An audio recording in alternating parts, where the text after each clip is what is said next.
Programme में आपको खुशामदीद कहते हैं। मैं असदुल्ला खान हूँ। हुकूमत ने 1 करोड़ नौकरियों का वादा किया था अपनी इलेक्शन कैंपेन के दौरान कि हम हुकूमत में आएंगे तो ये वादा पूरा करेंगे। अब हर थोड़े दिन के बाद कुछ ना कुछ ऐसा होता है कि अपोजिशन हुकूमत को ये वादा याद दिलाने लगती है। अब आज भी जो फैसला हुकूमत ने किया है, और जुल्फे बुखारी साहब ने प्रेस कॉन्फ्रेंस में अगरचे उसकी वजूहात बताई हैं कि ये फैसला उन्हें क्यों करना पड़ा है, लेकिन बहरहाल अपोजिशन की जानिब से फिर भी उन्हें तनकीद का सामना है कि जनाब आप कैसे लोगों को नौकरियों से फारिग कर रहे हैं और PTDC के मोटल्स जो हैं वो बंद कर रहे हैं। तो ऐसा करने से आप मज़ीद लोगों को बेरोज़गार करने का बायस बनेंगे। और एक ऐसे वक्त में जब गैलप और DNB का एक नया सर्वे सामने आया है जिसके मुताबिक 54% पाकिस्तानी जो हैं वो या तो कट ऑफ्स का सामना कर रहे हैं या ले ऑफ्स का सामना कर रहे हैं। अब ऐसी सूरत हाल में कि जब गैलप का कुछ दिन पहले भी एक सर्वे सामने आया था जिसमें उन्होंने कहा था कि 1 करोड़ 73 लाख लोग नौकरी से फारिग हो सकते हैं इस कोविड-19 के दौरान, और अब उसका जो अमली मुजाहिरा है वो हम देखने भी लगे हैं। अब अफसोस की बात यह है कि हुकूमत का भी इसमें कंट्रीब्यूशन शामिल हो गया है कि वो इदारे जिनको ठीक करना था, जिन्हें बहाल करना था, उन इदारों से भी लोगों को नौकरियों से फारिग किया जा रहा है। तो हुकूमत के पास इसका क्या जवाब है, इस पर एक तो हम बात करेंगे। दूसरा, -1 का जिक्र पाकिस्तान की सियासत में नया नहीं है। हर अपोजिशन ये ख्वाहिश रखती है कि जो मुखालिफ जमात है या हुक्मरान जमात है उसका टॉप पर बैठा हुआ लीडर उसको निकाल दिया जाए किसी तरह से। अब ये -1 का जिक्र इस दफ़ा फिर छड़ा है, न जाने कहाँ से शुरू हुआ है इसका जिक्र, लेकिन इस पर अपोजिशन के दरमियान भी एक डिबेट है और हुकूमत के लोग जो हैं उनका तो बहुत ही सख्त मौक़िफ़ सामने आया, ख़ासतौर पर फैसल वाडा का, शिबली फराज साहब का और लोगों का जो हम आपको प्रोग्राम में सुनवाएंगे भी, बड़ा ही सख्त मौक़िफ़ सामने है। लेकिन अपोजिशन को इस वक्त हुकूमत की जो मौजूदा जो सूरत हाल है उस पर एक डिबेट हो रही है। यानी नून लीग ये समझती है कि नया मैंडेट आना चाहिए, ख्वाजा आसिफ साहब ने पिछले दिनों जो कहा, लेकिन पीपल्स पार्टी ये समझती है कि नया मैंडेट या नए इलेक्शन की ज़रूरत नहीं है, सिर्फ इमरान खान चले जाएँ तो मामला ठीक हो जाएंगे। तो अपोजिशन एक नुक्ते पर इस मामले पर नहीं है, उनके पास क्या क्या दलाइल हैं इस पर भी कुछ बात करेंगे। और कुछ 1-2 चीज़ें और भी हैं, हम कोशिश करेंगे उज़्मा कारदार साहबा से बात हो जाए, अगरचे वो थोड़ा अपसेट हैं, इस पर बात करने से कतरा रही हैं। कुछ देर पहले मेरी उनसे फ़ोन पर बात हुई, वो अभी माइंड मेकअप नहीं कर पा रही थी, लेकिन मैंने कहा कि आप कोशिश कर लीजिए, अगर देख लीजिए फ़ोन पर आ सके अपना मौक़िफ़ दे दें। एक पार्टी की वो कारकुन जिन्होंने बहुत अरसे से लंबे अरसे से वो पार्टी के लिए काम कर रही थी और अब वो MP हैं, पिछले दिन उनकी एक ऑडियो लीक हुई, लेकिन उनकी उस ऑडियो लीक के जवाब में अब उनको डिसिप्लिन की खिलाफ वर्जी करार देते हुए पार्टी से निकाल दिया गया है। इस पर उनका मौक़िफ़ क्या है ये हम जानेंगे। अगर उनसे बात ना कर पाए तो फिर मैं उनका जो मौक़िफ़ है वो आपको बता दूंगा। प्रोग्राम में मेरे साथ डॉक्टर नौशीन हामिद साहबा मौजूद हैं, पाकिस्तान तहरीक इंसाफ के रहनुमा हैं। डॉक्टर साहबा बहुत शुक्रिया, खुशामदीद कहते हैं आपको। हिना परवेज़ भट्ट साहबा हमारे साथ मौजूद हैं, मुस्लिम लीग नून की रहनुमा हैं। हिना साहबा बहुत शुक्रिया। सहर कामरान साहब हमारे साथ मौजूद हैं, पाकिस्तान पीपल्स पार्टी की रहनुमा हैं। तमाम मेहमानों को मैं खुशामदीद कहता हूँ। सबसे पहले ये आज जो जुल्फे बुखारी साहब ने ऐलान किया, ज़रा मैं आपको सुनवा देता हूँ, क्या उनके पास जस्टिफिकेशन है, क्या लॉजिक है और वो क्या करना चाह रहे हैं, किस तरह से वो एम्प्लॉयमेंट जनरेट करने के लिए आज लोगों को नौकरियों से निकाल रहे हैं, उनका क्या मौक़िफ़ है, ज़रा सुन लीजिए। अपने PTDC वर्कर्स को कहता हूँ, मुझे कुछ नहीं हासिल होता कि आप लोगों को, अगर मैंने PTDC टर्मिनेट किया हो, मैंने इसलिए नहीं किया कि मुझे ज़ाती तौर पर उससे कुछ मिलता है, मैंने इसलिए किया क्योंकि PTDC अगर लाखों नौकरियां उसको बनानी है तो उसको ये मुश्किल फैसले करने होंगे। लाखों नौकरियां बनानी हैं तो लाखों लोगों को फिर नौकरियों से, या कुछ लोगों को नौकरियों से निकालना पड़ेगा, या हज़ारों लोगों को नौकरियों से निकालना पड़ेगा, फिर लाखों नौकरियां बनेंगी। ये उनका पॉइंट ऑफ व्यू था। माजी में क्या होता रहा ये ज़रा सुनवा दीजिए। एक और चीज़ जो उन्होंने कही, फिर मैं सवाल रखता हूँ, हिना साहब से शुरू करूँगा, सुनवाइए। जिसने PTDC चलाया है पहले, हमेशा सिर्फ पोलिटिकली और अपने मोटिव्स के लिए चलाया। 907 लोगों ने नवाज शरीफ साहब ने निकाला था जब वो हुकूमत में थे, उनने MD लगाया था अपना और उनने 907 PPP के पॉलिटिकल लोगों को PTDC से निकाला था। सरकारी और सियासी बुनियादों पर सरकारी इदारों में भर्तियां होती रहीं, लोगों को निकाला जाता रहा। आज वो ये कह रहे हैं कि अगर आपने इस इदारे को चलाना है और लाखों नौकरियां जनरेट करनी हैं तो पहले लोगों को नौकरी से निकालना पड़ेगा। हिना साहबा, ये क्या पिछली हुकूमतों की खराबियां हैं जो आज ये हुकूमत दूर करने की कोशिश कर रही है? आपने अभी जुल्फी बुखारी साहब का बयान चलाया, आई थिंक आपने वो द करंट का इंटरव्यू भी रिसेंटली क्लिप आया था जिनमें इनसे पूछा गया था कि पाकिस्तान में मोस्ट फेवरेट टूरिज़म साइट क्या है, and he was stunned, he didn't know how to answer. तो वो भी प्लीज़ चला दें कि टूरिज़म को हैंडल करते हैं उनको ये नहीं पता कि पाकिस्तान में टूरिज़म की साइट्स कौन सी हैं। तो ये बिल्कुल जो बात कर रहे हैं वो गलत है। इन्होंने 400 लोगों को नोटिफाई कर दिया है। मेरी बात सुने, एक अदारे में इस्लाहात करनी है आपने, उसके लिए आपको लोगों की रोज़गार छीनने की क्या ज़रूरत है? ये तो वही लोग हैं जो कहते थे कि हम 1 करोड़ नौकरियां देंगे, तो ये तो जब से आए ये खुद ही नौकरियां छीन रहे हैं। तो I personally think Imran Khan साहब की जो स्पीच थी जिस दिन एक तरफ से हम लॉकडाउन का ऐलान कर रहे थे और दूसरी तरफ से वो कह रहे थे कि हम टूरिज़्म जो है वो मुल्क में प्रमोट करना चाहते हैं, तो उनका किसी भी चीज़ पे आप देखिए कोई देयर इज़ नो सिंगल बयान जो आपस में मिल रहा हो। अब ये जुल्फ़ी बुखारी साहब ने पहले कोई और बयान दिया, फिर कोई और बयान दिया, तो बात यही होती है कि जब अनइलेक्टेड लोग आते हैं वो जिस तरह इनकी अपनी पार्टी में भी आपको पता है फवाद चौधरी साहब ने भी कुछ दिन पहले सोहेल बराइच को यही इंटरव्यू दिया और उन्होंने यही कहा कि इनके पीटीआई के अपने लोग जो इलेक्टेड हैं वो क्यों नाराज़ हैं, क्योंकि जो अनइलेक्टेड लोग आते हैं वो स्पोक्स पर्सन भी बन जाते हैं। इमरान खान साहब उन्होंने हुकूमत को जवाब नहीं देना और वो देखिए वो आवाम को जवाब नहीं देना। नहीं, अब आप देखिए शुगर इंक्वायरी रिपोर्ट आई, रज़ाक ताज साहब को कॉल किया गया, रज़ाक ताज ने कहा कि मैं जवाब देनी हूँ, मैंने नहीं जवाब नहीं देना, ठीक है। सानिया निस्तर साहिबा, उनसे वैसे मैं कहूँ कि उनसे कहा कि आप हमें लिस्ट दे दे जितने एहसास प्रोग्राम के कौन से, उन्होंने कहा नहीं। So I am just saying कि people who are not elected they are not declaring their assets, so वो तो कभी भी उठ के चले जाएंगे, यू नो आप उनका। तो मुझे और इसमें आपको 2-3 चीज़ें आपके ख्याल में ये जो पॉलिसी है हुकूमत की ये टूरिज्म को प्रमोट करने वाली नहीं है? बिल्कुल नहीं। कोई भी अपनी लायबिलिटीज को भी तो हुकूमत को मैनेज करना है ना। उनके पास एक जस्टिफिकेशन ये है कि हम अपनी लायबिलिटीज को कैसे मैनेज करें, जबकि आपने जरूरत से ज्यादा लोगों को भर्ती किया हुआ पिछली हुकूमतों ने। देखिए ग्रेड 1 से लेके ग्रेड 16 तक की 1 से 16 तक ग्रेड की 8000 पोस्ट्स ख़त्म की, ठीक है। फिर बेरोज़गारी की आपको पता है कि कितनी ज़्यादा लोग 10 लाख तो कोरोना से पहले ही लोग थे जो बेरोज़गार हो गए। उसके बाद इनकी कुछ कोशिशों में से बता दूं, इनकी कोशिश थी कि रेडियो पाकिस्तान की बिल्डिंग को भी ये लीज पे दे दें, वो भी एम्प्लॉइज ने शोर मचाया। तो अच्छा, वैसे ये आपकी हुकूमत से इनिशिएट हुआ हुआ है सारा मामला, मोटरवेज को लीज पर दें, रेडियो पाकिस्तान को लीज पर दे दें। की हद देखें, मुनाफकत की हद देखें कि अगर हम कहते थे कि स्टील मिल को प्राइवेटाइज कर दें तो तब ये हमारे पे हिपोक्रेसी की क्या हद है। और हिपोक्रेसी की हद ये है कि पीटीआई के जो कराची के एमपीएज है ना, उन्होंने ऐलान किया है कि हम लोड शेडिंग के खिलाफ 2 घंटे धरना देंगे। तो मुझे बताइए यहाँ कौन धरना देगा? बिल्कुल सही है। चले मैं इसका जवाब डॉक्टर नौशीन हामिद साहबा देंगी और सैर कामरान साहबा का भी मौक़िफ़ लेता हूँ। छोटा सा मैं ब्रेक ले लूँ, ब्रेक के बाद वापस आते हैं।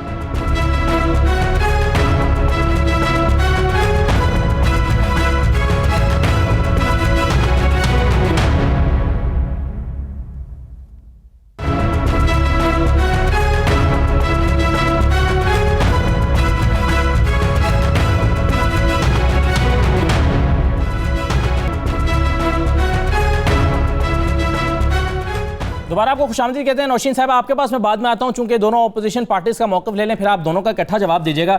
अब सैर कामरान साहबा, ये बात तो देखें, पूरे तमाम जो इदारे हैं जो सर्वेस करते हैं, जो एनालिसिस करते हैं, उनकी पहले ये राय थी कि कोविड-19 का जैसे पूरी दुनिया पर इम्पैक्ट हुआ यहाँ भी होगा।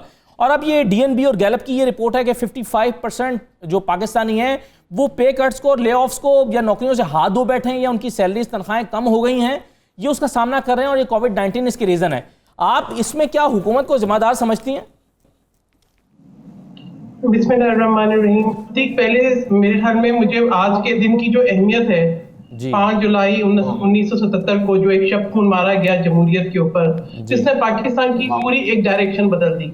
आज जो चैलेंजेस जिसका सामना हमें है, आज भी हम मार्शल लॉ का जो आसेब था उसकी जो कर्ज थी उसको फेस कर रहे हैं। तो मैं कहूंगी कि आज का दिन जो है वो बेसिकली हमारे लिए तजदीद अहद का दिन है कि हमने जमहूरियत की जड़ों को मजबूत करना है और हर आमिराना कदम को रोकना है। ये बात मैं समझती हूँ कि ये बहुत जरूरी है कि आज के दिन हम अपनी तारीख को जरूर याद रखें और उस सियासी दिन को याद रखें कि जिसने जो है एक जमहूरी वजीर आजम को उसकी हुकूमत से बरतरफ करके पाकिस्तान को इंतहा पसंदी, दहशतगर्दी की तरफ धकेल दिया और एक जुल्म बर्बरियत का ऐसा बाब खोला जिसके आसार आज तक हम भुगत रहे हैं।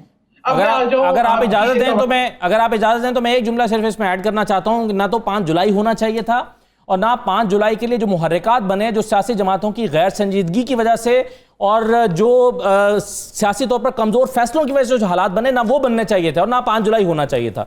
ये मैं छोटा सा कमेंट ऐड करना चाहता हूं।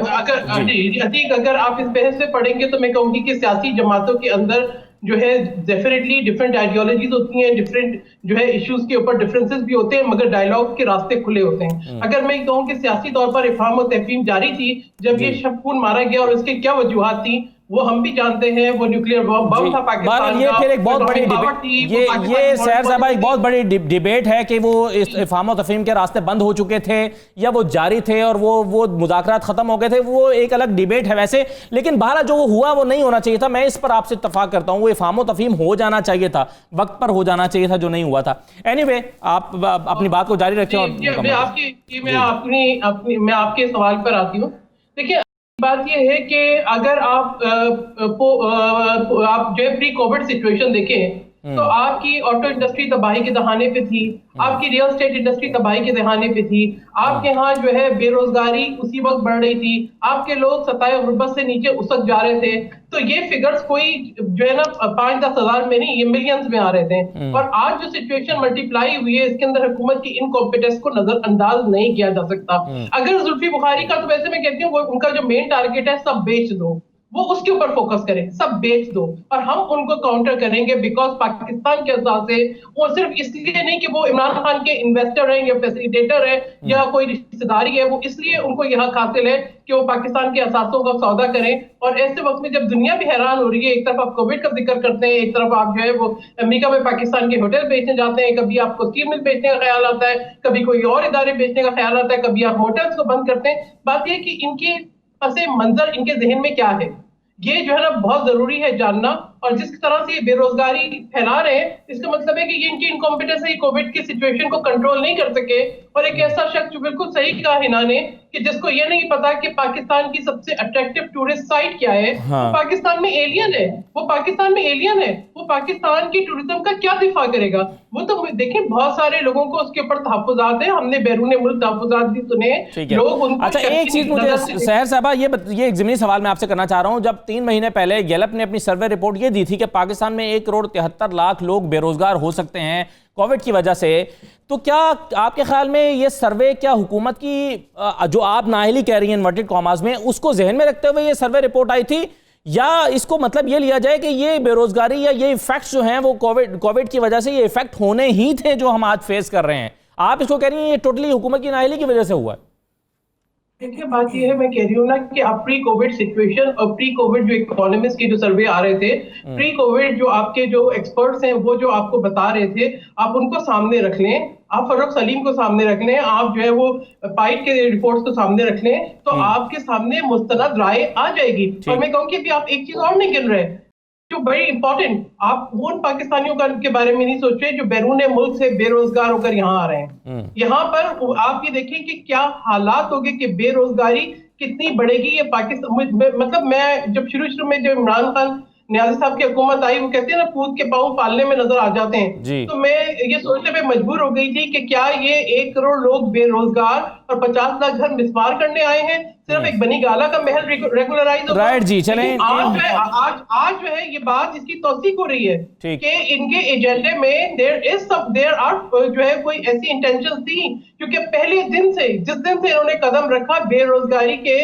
आसार स्टार्ट हो गए थे इनके अपने गलत फैसलों की वजह से। आप मुझे बताएं ऑटो इंडस्ट्री कब बंद हुई, आप मुझे बताएं रियल एस्टेट इंडस्ट्री पे बुरान कब आया, आप ये बताएं कि लोकस के ऊपर ये क्यों खामोश रहे, आप ये बताएं ज़राअत को उन्होंने क्यों तबाह किया, आप ये बताएं ये माफिया क्यों आए। चले, अब तो बहुत लंबी चार्जशीट आपने लगा दी। मैंने तो एक चीज का जिक्र किया था, इसका सारी बातों का जवाब लेते हैं डॉक्टर नौशीन साहबा से। डॉक्टर साहबा, इस मौजू की तरफ आने से पहले अगर आप मुनासिब समझे, मैं एक और सवाल आपसे करना चाहता था। अभी थोड़ी देर पहले डेवलपमेंट हुई है उज़मा कारदार साहबा के हवाले से, उनका of the record, on the record, और पार्टी में भी आई एम श्योर उनका मौक़िफ़ ये है कि उनकी जो ऑडियो लीक आई थी वो फैब्रिकेटेड है, उसको अगले पिछले हिस्सों को जोड़कर तोड़ मरोड़ कर पेश किया गया है, उसका शायद पूरी तरह से वो कहती हैं कि एनालिसिस नहीं हुआ और उनके खिलाफ भी सियासत हो गई, जिसके नतीजे में उनको पार्टी से निकाल दिया गया। क्यों उनके खिलाफ इतना सख्त एक्शन लिया गया है? देखें जी, मैं समझती हूँ कि उस्मा कारदार साहब को कमेटी ने बुलाया था और उनको उस कमेटी में जाना चाहिए था और अपनी सफाई जो है वो पेश करनी चाहिए थी। वो कमेटी में किसी वजह से नहीं जा सकी और उनकी वहाँ पर पर्सनल, अगर वो वहाँ पर मौजूद होती तो शायद वो अपने आप को बेहतर तरीके से डिफेंड कर सकती।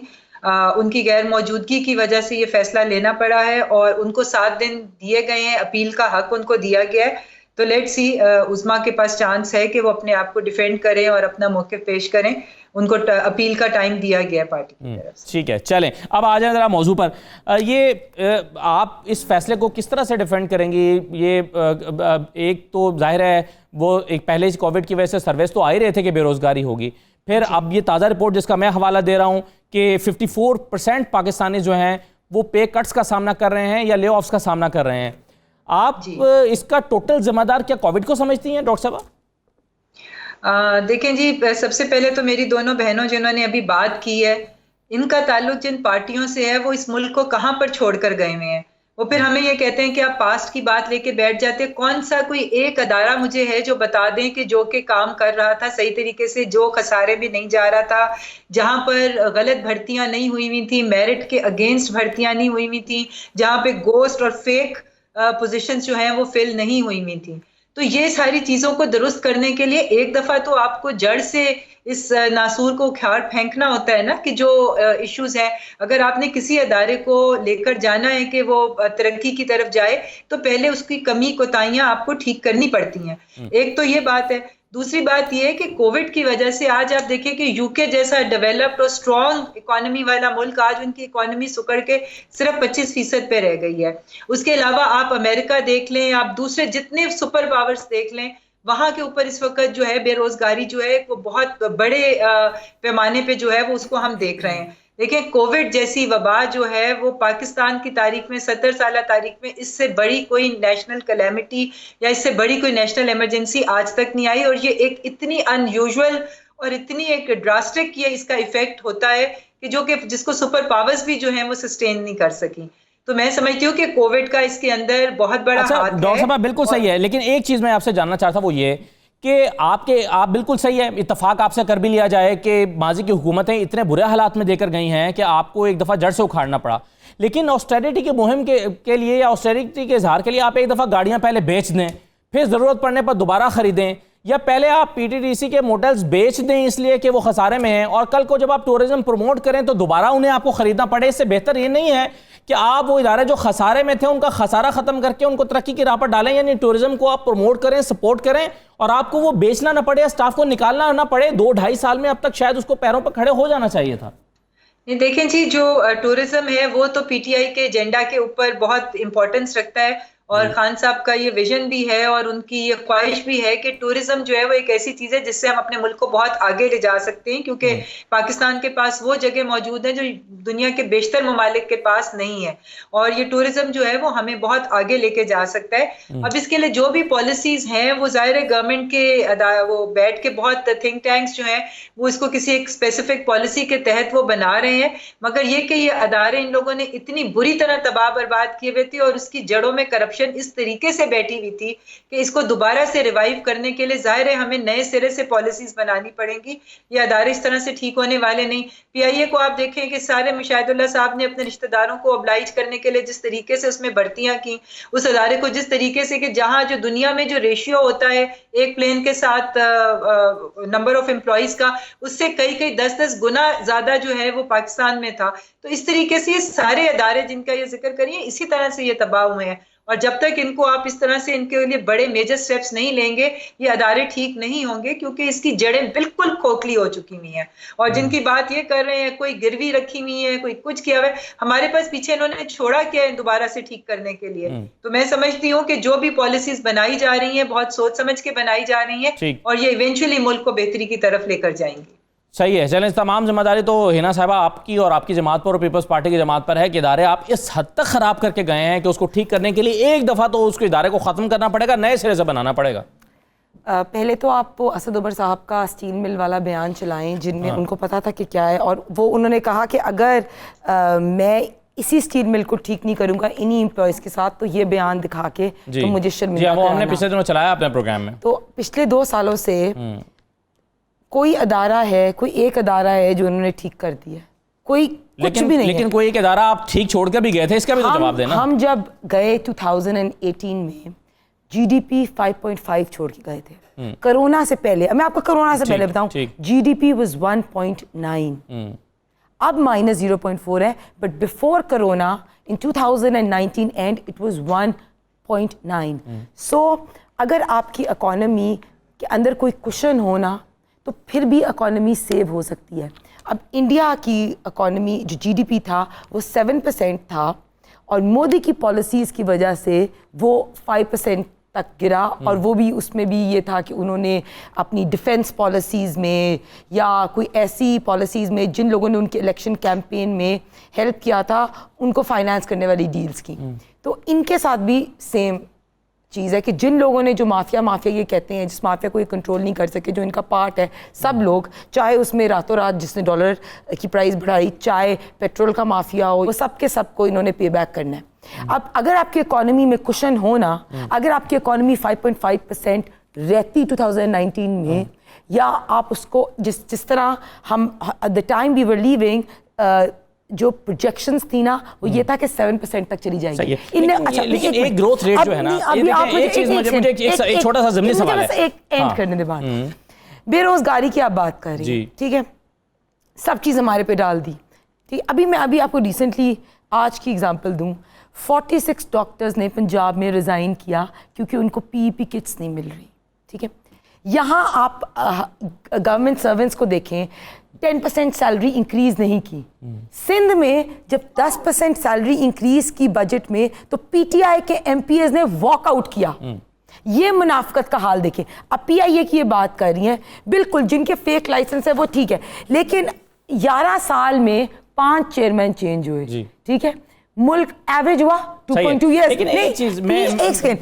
इन्होंने 23 महीनों में 5 एफबीआर के चेयरमैन चेंज किए, 5 बीओआई चेयरमैन चेंज किए, आईजी पंजाब के चेंज होते रहे, 5 आईजी पंजाब चेंज हुए। जो आपसे सवाल था उसका जवाब बहरहाल आपने नहीं दिया। ये देखें, वो ब्रेक के बाद दे दीजिएगा, मैं छोटे सा ब्रेक पर जाना है। लेकिन कौन सा इदारा था जो प्रॉफिट में था, जो सर्कुलर डेट आप 1200 अरब रुपए का छोड़ के गए, 5 साल में एक्सपोर्ट्स का हदफ कभी पूरा नहीं हुआ, जो करंट अकाउंट खसारा है वो अपने अरूज पर था।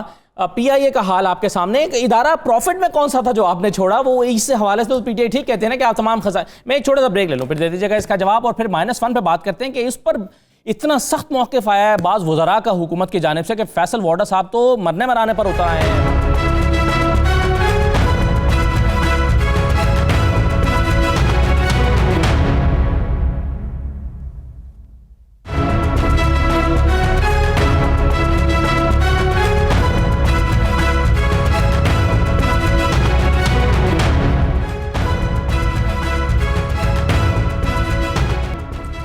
दोबारा आपको खुशामदीद कहते हैं। ब्रेक पर जाने से पहले मैंने आपको सुनवाया फैसल वाडा साहब ने जिन ख्यालात का इजहार किया, हमारे सियासी वालिद, उनके बारे में अगर किसी ने इस तरह से सोचा, -1 की बात हो रही है तो हमारा हाथ और हमारा दिमाग काबू में नहीं रहता और चॉप कर देंगे ऐसे शख्स को जिसने उनके मुतबादल बनने की कोशिश की या सोचा भी। नौशीन आमिर साहबा, बहुत सख्त किस्म के अल्फाज हैं, यही पार्टी पॉलिसी है और आप भी इत्तफाक करती हैं अगर किसी ने -1 की बात की तो एग्जैक्टली यही होना चाहिए जो फैसल वाडा साहब कह रहे हैं।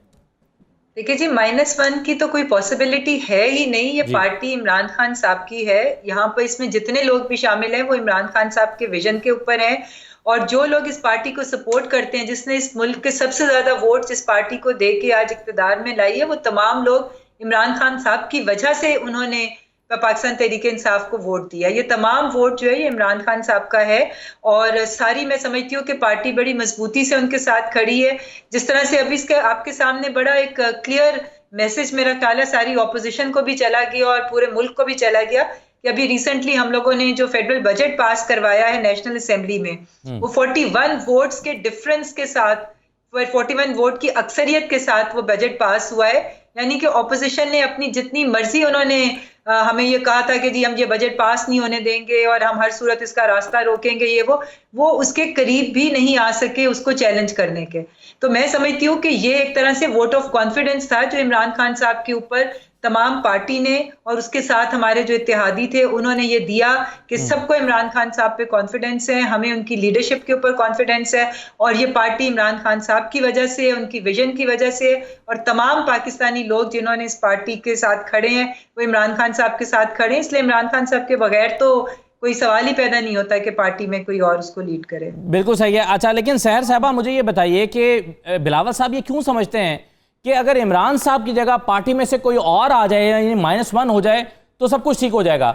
अगर सब कुछ ठीक होना है तो इमरान खान साहब तो जाहिर है अपनी पार्टी में बाकी लोगों से मुशावरत से फैसले कर रहे हैं, तो अभी भी वही पॉलिसी होगी जो उनकी पार्टी की पॉलिसी है, जो कैबिनेट में फैसले होते हैं, जो बाकी लोग उनको मशवरे देते हैं। इमरान खान साहब तनहा तो फैसले नहीं कर रहे, तो आप क्यों कन्विंस्ड हैं कि इमरान खान साहब अगर हट जाएं तो ठीक हो जाएगा?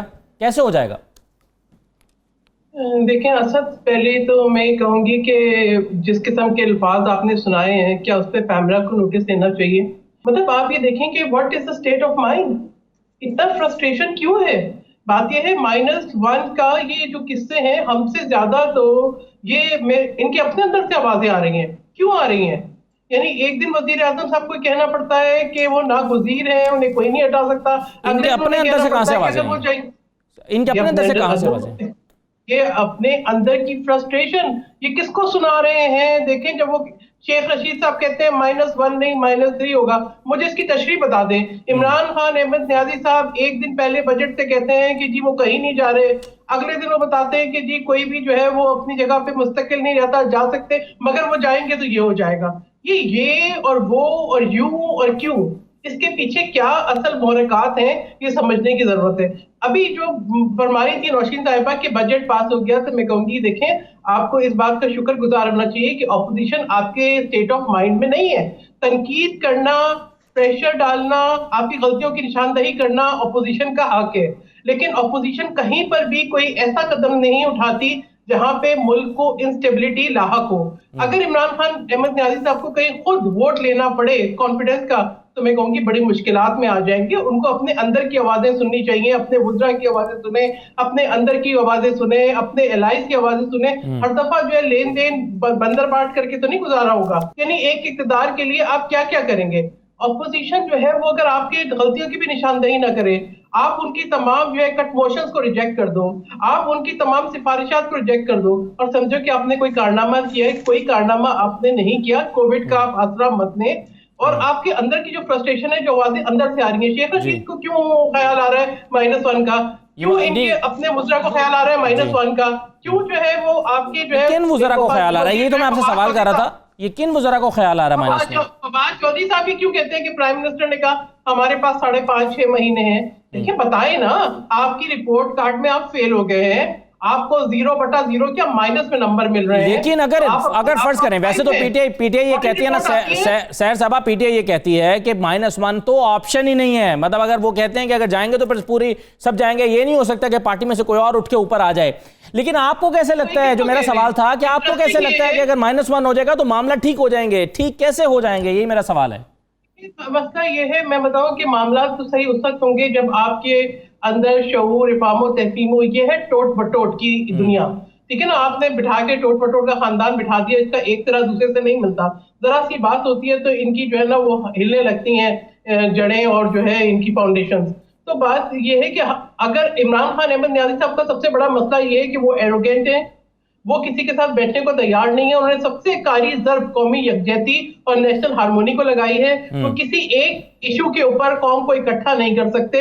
उन्होंने अपने फेलियर्स को खुद एंडोर्स किया है। और मुझे ये बताएं कि -1 की कहानी किसको सुना रहे हैं? ये किसको बताना चाह रहे हैं? ये इनडायरेक्टली देखिए, हम तो आपसे, अगर हमें आपके खिलाफ ये करना होता तो हम मौलाना फजल रहमान साहब का जब धरना था हम चले जाते, आपको जो है वो फारिग कर देते यहाँ से। लेकिन आपके सामने 2 मैच्योर अपोजिशन पार्टीज हैं जिन्होंने जमहूरियत के लिए कुर्बानियां दी हैं, जो आज इस बात का शऊर रखती हैं कि जमहूरियत का तसल्सल कितना जरूरी है। आपसे बड़ा आपका दुश्मन कोई नहीं। इस वक्त इनको अपने अंदर एक इंट्रोस्पेक्शन की जरूरत है, इनको देखने की जरूरत है कि वो क्या मामिल है जिसने उनके साथ साथ कौम को तबाही के दहाने पे लाके खड़ा कर दिया। ओबीएल का जिक्र प्राइम मिनिस्टर करते हैं, हम नहीं करते।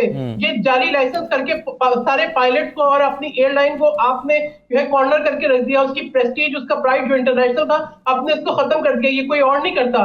देखिए, आपके डॉक्टर्स रिजाइन कर रहे हैं, आपका हर इदारा जो है वो फारिग है, आपकी परफॉर्मेंस। लेकिन आपके ख्याल में सहर कामरान साहबा, सच को छुपा लेना चाहिए? एक सच जो कड़वा होता है, जिसके नुकसान हो सकते हैं, सच की कीमत होती है।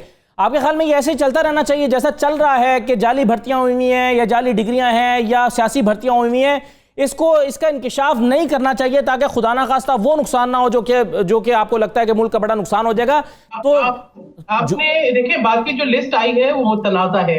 आपने पाकिस्तान की सिविल एविएशन को मुतनाज़ा करा दिया। आपको पता है कि कितने बैरून मुल्क से भी आपके पायलट्स स्पेशली गल्फ कंट्री से यहाँ पे आके तरबियत लेते थे। ठीक है, आपने सबको मुतनाज़ा करा दिया। आपने उन लोगों को जिनका कैरियर शानदार था, ये पुरानी बात होगी ना। ये अब आप, ये जो आपकी हुकूमत थी या PMLN की हुकूमत थी, ये उससे पहले की अच्छी तारीख हुआ करती थी। ये PTI का ये मौक़िफ़ है कि आप लोगों ने आके इसको तबाह किया, PI को सियासी बुनियादों पर भर्तियां करके। बात यह है कि वो जाहिल ख़वातीन की तरह ना, जो घर के बाहर लड़ाई करती हैं, उन जाहिल मर्दों की तरह जो आस्तीन चढ़ा के लड़ना खड़े हो जाते हैं, इस हुकूमत का वो हाल है। यानी इसके अंदर शऊर की कमी है, तालीम की कमी है, इखलाक की कमी है, एथिक्स की कमी है, और इनको ये नहीं पता कि मामला को डील कैसे करना है। राइट जी, मैं एक जो सवाल आपने भी उठाया मेरे जहन में भी है, मैं इसका जवाब जो है वो डॉक्टर साहबा से लेने की कोशिश करेंगे। शेख रशीद साहब की इस बात का मतलब क्या है जब वो ये कहते हैं कि -1 या -3 होगा, तो इससे क्या मुराद लेते हैं अब? यानी इसकी तशरीह खुद PTI कैसे कर रही है? एक मुख्तसर सा ब्रेक ले लेते हैं, ब्रेक के बाद वापस आते हैं।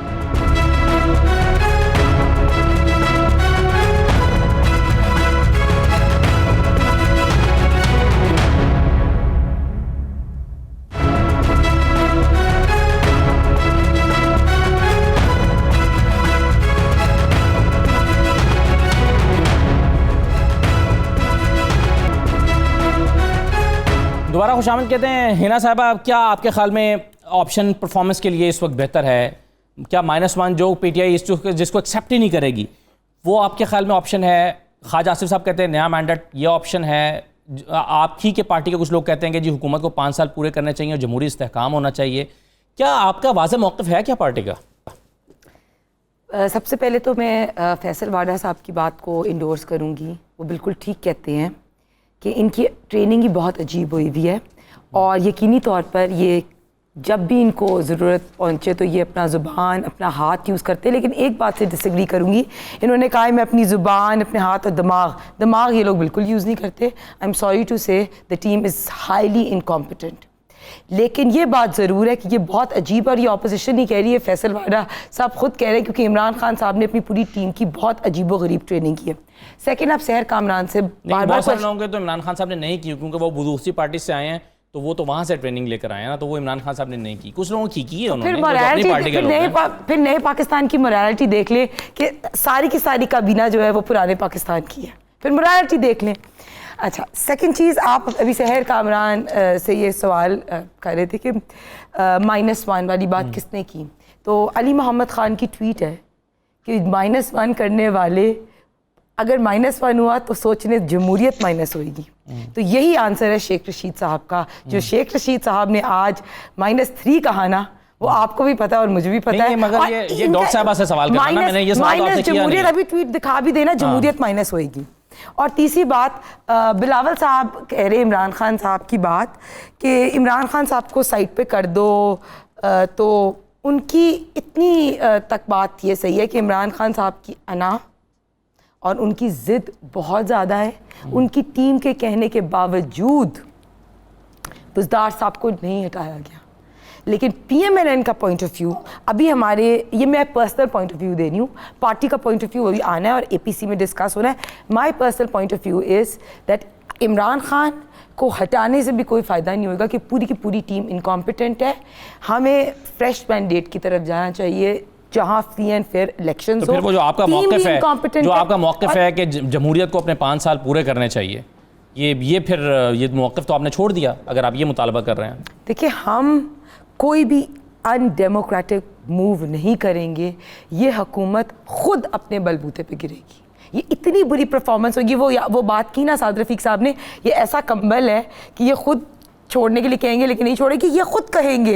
ये जो अभी इनके हालात आप देखें, अभी ये बड़े सेलिब्रेट करें फेडरल बजट, ये मिनी NRO मिला है इनको, जो एलाइज ने इनका खाना अटेंड नहीं किया और बड़ी मुश्किल से इन्होंने अपने एलाइज को पैसे शैसे दे के लालच के तौर पे, एलाइज को पैसे दे के इन्होंने बड़ी लालच दे के कुछ डेवलपमेंट फंड्स दे के, आपको भी पता है अभी भुगती साहब, मुझे नहीं पता, मुझे कतई नहीं पता, ये आपको पता है और आप बताएं। सारे लोगों को इन्होंने लालच, वादे, फंड्स की बातें करके, और अभी देख लेना वो नहीं दे सकेंगे, फिर वो एलाई साइड पे हो जाएंगे। और लास्ट बात, आपने कहा कि बड़ी अच्छी बात है कि ये छुपानी चाहिए चीज़ें कि मतलब इनको पब्लिक करना चाहिए। शुगर इंक्वायरी रिपोर्ट आई, ठीक है, उसमें इमरान खान का नाम नहीं था, इमरान खान साहब जिनने कैबिनेट का डिसीजन मंजूर किया, असद उमर का नाम नहीं था जिन्होंने एक्सपोर्ट्स अलाउ की। सही है, रज़ाक दाऊद, उसमें बहुत सारी कमजोर पहलू देखती हैं। और क्यों अगर आप बहुत तालियां मार रहे हैं कि आपने रिपोर्ट तो कर दी पब्लिक, तो आपने एक्शन नहीं लिया। सही है, इस पर बहुत सारे एतराज़ात होते हैं, लेकिन एक चीज मुझे डॉक्टर साहबा ये बताइए कि ये देखें, इस पर तो सबका इत्तफाक है, तमाम जमहूरी कुव्वतों का इत्तफाक है कि जमहूरियत को चलना चाहिए और जमहूरियत को नहीं, हुकूमत को अपने 5 साल पूरे करने चाहिए। और हम इस बात का भी रोना रोते रहते हैं कि पाकिस्तान में आज तक किसी भी वज़ीर-ए-आज़म ने 5 साल पूरे नहीं किए।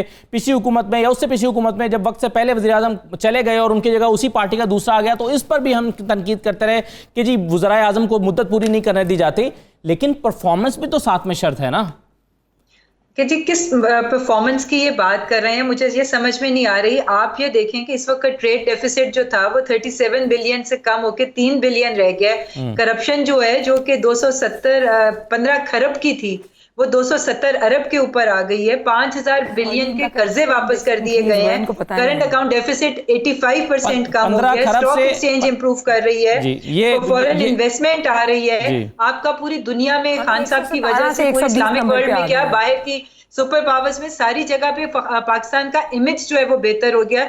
हाइडल पावर प्लांट्स लग रहे हैं। आपने रिपोर्ट देखी है कि 2019-20 में हाइडल इलेक्ट्रिसिटी जो है उसकी कितनी परसेंटेज इंक्रीज हुई है। नहरी निजाम बेहतर हो रहा है। माइक्रो फाइनेंसिंग गांवों के विलेजेस के लेवल पे जा रही है।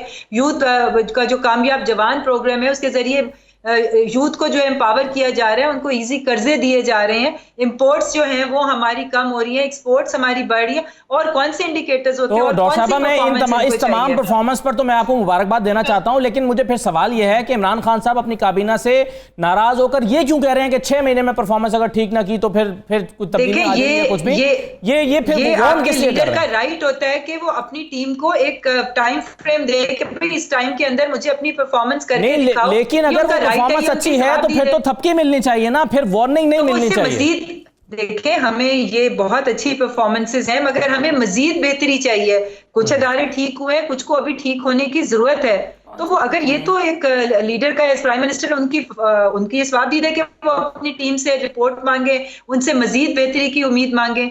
तो ये तो उनका राइट है और मेरा ख्याल है इस चीज को उनका इंटरनल मैटर है, वो अपनी टीम से जो भी बात करते हैं। मगर बहरहाल इस वक्त मैं समझती हूँ कि पीटीआई की हुकूमत जो है उसकी परफॉर्मेंस बहुत बेहतर है। और जिस तरह से कोविड की सिचुएशन में हम लोगों ने उसको एक अपॉर्चुनिटी बनाकर उसमें जिस तरह से पाकिस्तान ने अपनी कैपेसिटी बढ़ाई है, ये लोग पिछले 70 साल में उस तरह से हेल्थ की कैपेसिटी को नहीं बढ़ा सके। आज हम जहां पर जिस मुल्क में एक थर्मामीटर खुद नहीं बना सके, आज तक हम लोग एक थर्मामीटर जैसी चीज जो है वो हमें चाइना से या बाहर के ममालिक से मंगानी पड़ती थी, उस मुल्क में आज वेंटिलेटर्स बन रहे हैं, उसमें कोविड की डायग्नोस्टिक्स बन रही हैं, उसमें N95 मास्क बन रहे हैं। 2 सालों में तो मैं समझती हूँ कि कौन सी चीजें। और अभी बुजदार साहब की बात कर रहे थे, ये वही बुजदार साहब है ना जिनको जाके PMLN के 5-6 MPs मिलके उनके ऊपर अपना एतमाद जाहिर कर आए हैं। तो जाहिर है उनकी कुछ परफॉर्मेंस है, तो इनके अपने बंदे भी जाके उनके ऊपर अपना एतमाद जाहिर कर रहे हैं।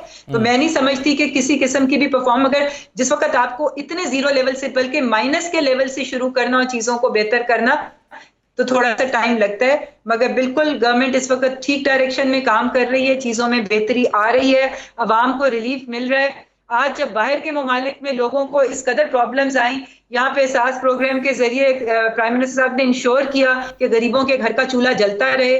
और मैं समझती हूँ कि ये बहुत कामयाबी से लोगों को मुझे डॉक्टर साहब से बता दीजिएगा, मैं फिर आगे बढ़ता हूँ, सहर साहब के पास आता हूँ। जी, मैं एक चीज़ मुझे सिर्फ और बता दें, फिर सहर साहब आपके पास आ जाता हूँ मैं। मुझे ये बताइए कि ये जो अनएम्प्लॉयमेंट हो रही है, या जो सर्वेज आ रहे हैं कि 54% लोग, जिसका मैंने शुरू में जिक्र किया कि जो या तो नौकरियों से बरतरफ कर दिए गए हैं या उनकी तनख्वाहें कम हो गई हैं, या फिर गैलप का वो सर्वे के जिसमें 1 करोड़ से ज़्यादा लोग बेरोजगार हो सकते हैं कोविड की वजह से, आपके ख्याल में ये पाकिस्तान के लिए या हुकूमत पाकिस्तान के लिए एक बड़ा चैलेंज है? और अगर है तो उसको कैसे टैकल करेंगे? जी देखें, बिल्कुल है, चैलेंज है। अनएम्प्लॉयमेंट बहुत बड़ा चैलेंज होती है, मगर एक तरफ भूख है और एक तरफ वो, तो उन सारी चीज़ों को जब इकट्ठा टैकल करना है तो आपको प्राइम मिनिस्टर साहब उसके ऑल्टरनेट मैकेनिज्म्स दे रहे हैं कि लोगों के डोर स्टेप के ऊपर जो है उनको फैसिलिटेट किया जाए। ये जो मुश्किल नौकरी का मुतबादल नहीं हो सकता डॉक्टर साहबा, नहीं देखिए, एक नौकरी जाने का मुतबादल 12,000 रुपए नहीं हो सकता। नहीं, वो तो बिल्कुल नहीं हो सकता, मगर मैंने आपको बताया है कि जो यंग लोग हैं उन लोगों को आसान किस्तों पे कर्जे दिए जा रहे हैं, माइक्रो फाइनेंसिंग की जा रही है। मगर इस वक्त जो हालात हैं, आपने कोविड के SOPs को भी तो फॉलो करना है। अब उसकी वजह से अगर बहुत सारे कारोबार बंद हुए हैं तो लोगों में बेरोजगारी तो आएगी। अगर बताएं, अगर ये लोग होते, कोई और गवर्नमेंट होती, कोई और पार्टी होती, तो उनके पास क्या सोल्यूशन था। ये टेम्पररी वक्त है, ये इंशाल्लाह ताला जैसे ही कोविड की सिचुएशन बेहतर होगी, ये तमाम फैक्ट्रीज, तमाम इंडस्ट्रीज दोबारा चलेंगी और रोजगार का पहिया दोबारा से वैसे ही चल पड़ेगा। जी सहर साहबा, बात ये है, मैं ये कहूंगी कि ये तमाम बातें सुन के मैं इसके बाद इन्होंने बोला होगा कि अब आंख खुल गई। बात ये है कि कोई एक बात जो PTI ने कही और वो दुरुस्त निकली। आपके जो है इन्फ्लेशन डबल डिजिट पर चली गई, आपकी बेरोजगारी कहां तक बढ़ गई। आप ये बताइए कि आपकी इंडस्ट्रीज चलेंगी नहीं तो इंपोर्ट क्या होगी। ये कहानियां जो है ना सुनाने में बहुत अच्छी लगती हैं। आपने कभी अगर जायजा लिया होता ऑनेस्टली अपनी कारकर्दगी का, मैं सिर्फ इस एक बात को कहूंगी कि इससे जिस तरीके से जहांगीर तरीन चले गए ना, ऐसे ही इमरान खान, अहमद नियाजी जो उनकी कारकर्दगी है एक दिन गायब हो जाएंगे। मैं कहूंगी उससे पहले उनका नाम ECL में डाला जाए, क्योंकि पाकिस्तान को तबाही के उस दहाने तक पहुंचा दिया है जिसकी जिम्मेदारी इनको अपने गलत फैसलों को ओन करना पड़ेगा, उसकी अकाउंटेबिलिटी करनी होगी। ये सारी कहानियां जो इन्होंने सुनाई, कोविड की सिचुएशन को इन्होंने जितना मिसमैनेज किया, जिस तरीके से अब एक चैलेंज दिया था बिलावल भुट्टो जरदारी ने कि आप NICVD जैसा एक हॉस्पिटल दिखा दें, आप जाके आपने तो कमाया ना, मंसूबा BRT है, BRT, ठीक है, वो इनकी कारकर्दगी का बेहतरीन सबूत है। जो पंजाब के हॉस्पिटल्स में हो रहा है, जो डॉक्टर्स डिजाइन कर रहे हैं, जो एहतजाज कर रहे हैं, जो KP में हो रहा है, उसके ऊपर ये ध्यान दें, इनको वो नजर नहीं आ रहा। ये जब बात करते हैं ना कि हमने पता नहीं कौन सी दूध की नहरें बहा दी, तो हमें खुद पता होता है कि ये कितना झूठ बोल रहे हैं। ये जो अदाद शुमार है ये आपके देखने के लिए बहुत अच्छे हैं, लेकिन पाकिस्तान की आवाम की सफरिंग्स को भी देखें।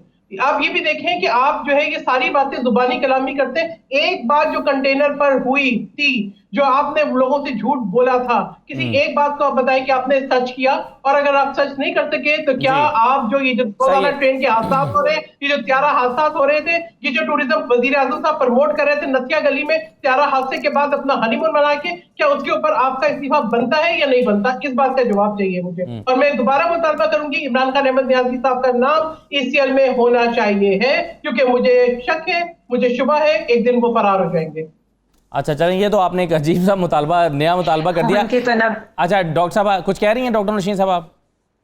जी मैं कह रही हूँ कि इमरान खान साहब के कोई बाहर लंदन में फ्लैट्स नहीं है, ना उनके वहाँ बिजनेसेस हैं जो वो अपने मुल्क को छोड़ के जाएंगे, वो हर चीज यहीं रह के देखेंगे। शार्प कमेंट आप कुछ ऐड करना चाह रही हैं? शार्प कमेंट, बिल्कुल टाइम। शुक्र है नौशीन साहिबा ने ये नहीं कह दिया कि गैलप सर्वे PMLN ने कराया। सीरियसली मैं वेट कर रही थी। बहुत शुक्रिया, 30% करो ना। Thank you very much. वक्त खत्म हो गया, तमाम मेहमानों का शुक्रिया, इजाज़त दीजिए, अल्लाह हाफिज़।